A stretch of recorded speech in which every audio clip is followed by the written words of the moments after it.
कई लोग जो जिनकी कुंडली जागृत होती है, हाँ, हमने देखा है कि उनकी प्राणिक क्रियाएं होती हैं, तो वो फिर सतत चालू रहती है। कई बार व्यवहार में भी ऐसी दुकान पे बैठा है बंदा और इस प्रकार की कोई क्रियाएं चालू हो जाती हैं, तो वो ठीक है क्या?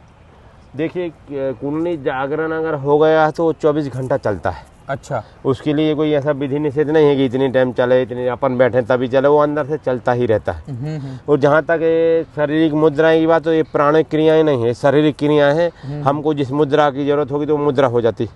और प्राणों की भी क्रियाएं होती, लेकिन प्राणों की क्रियाएं हमको दिखती नहीं। ऐसा सामने बैठे वो अंदर ही अंदर चलते, क्योंकि प्राण के हमारे शरीर में जहाँ प्राण अनबैलेंस है ना, विषम है प्राण, उधर क्रियाएं होंगी तो उनको सम करेगा। दूसरा, प्राणों की क्रियाएं कर करके प्राणों को भी सूक्ष्मता लाती। अच्छा। भगवती कुंडली ने। अब वो दुकान में बैठे, चाहे मकान में बैठे, चाहे वो बिजनेस करे, चाहे ध्यान में बैठे, वो तो सतत चलता रहता। हाँ, हम तो ध्यान के में बैठते हैं, उस अवस्था में कुछ ज़्यादा ही होता है। जब ये क्रियाएं शारीरिक होती हैं, हाँ, तो व्यवहार में दिक्कत आती है, उसका सॉल्यूशन क्या? अब व्यवहार में तो स्वाभाविक की दिक्कत आती है, क्योंकि कुछ चीज़ें ऐसी होती हैं देखने में ऐसा लगता है भूत प्रेत लगा हैगा। हाँ जी, हाँ जी। है कई बार ऐसा आदमी अभी हो तो कुंडली क्रियाएं रही हैं, वो भुआ के पास झराने फुकाने को ले जाने लगते। ऐसा ही। हाँ, तो इसमें अब जानकारी होना जरूरी कि हमको क्या हो रहा है। कई बार क्या होता है, जो साधक रहते हैं वो पूर्व के जन्मों के कारण उनको सहज में कुंडली जागरण हो जाता है, तो वो सहज नहीं समझ नहीं पाते क्या चल रहा है।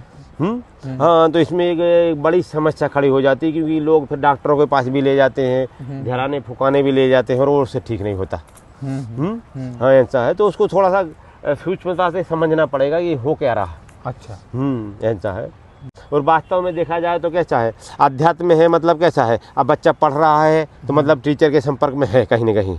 हाँ जी। ऐसे ही अध्यात्म में जो भी चल रहे हैं या चलना चाहते हैं, अपने मन से चलने में कहीं भी गड़बड़ सड़बड़ हो सकता है।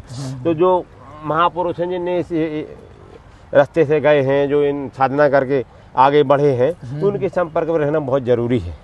तो इसमें कोई जो वास्तविक साधन भजन में चला हुआ है, उसके सानिध्य में रह के साधन भजन करना ही चाहिए। इसलिए इधर फिर गुरु की बात आती, गुरु की जरूरत क्यों रहती है? इसलिए गुरु की जरूरत बताई गई है, क्योंकि पता नहीं रहता क्या हो रहा, क्या आगे क्या होने वाला है। तो कभी कभार अभी जैसे कुछ साधन भजन किया, कुछ सिद्धि आ गई, तो इसमें भी आदमी फंस जाते फिर। हाँ, ऐसा है। तो अब कोई भी चीज़ हो, चाहे संसार हो चाहे अध्यात्म हो, किसी हमको जानकार जो इस साधन भजन में चल चुके हैं, उनकी खास जरूरत रहती।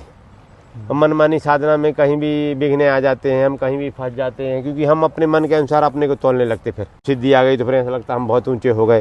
हाँ, तरह तरह के विघ्न आते हैं। सबका सलूशन साधु संतों के पास मिलते हैं, क्योंकि वो साधना की यात्रा कर चुके।